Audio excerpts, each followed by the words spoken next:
ออค้าเหมือสงครามเหมือสงพี่น้องเขากูก็กูตีกูแลนคานอออค้าในวิดีโอในคานอเต็มมาสอนปันดิได้ค่าสอนปันอะไรคานอก่อนได้เข้าสอนค่าอย่าไปลืมกดไลค์กดแชร์กดติดตามกันไว้คานอหมายหนึ่งค่ะยาอาปอดมาพยายามจำยามยาอาปอดมาพยายามจำยามยามข้อ2ล่าอาปอดมาแพทย์จำนาล่ามถ้าอาปอดมาแพทย์ถามล่ามถามข้อ3จ้าอาปอดมาแพทย์จำนาจ้ามกาอาปอดมาพยากามจ้ามกามข้อ4ห้าอาปอดมาแพทย์หามห้าอาปอดมาแพทย์หาม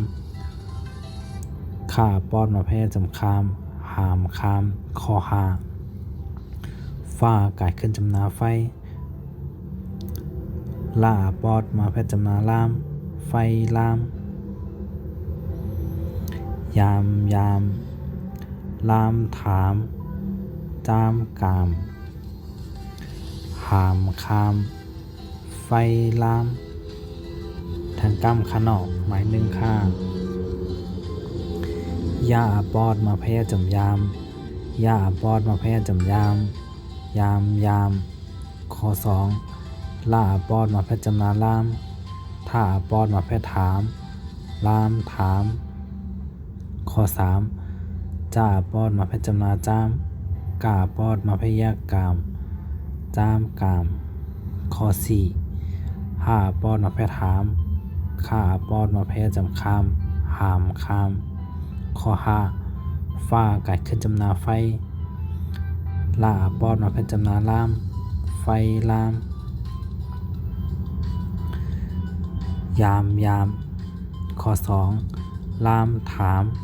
ข้อ3จ้ามกามข้อ4หามคาม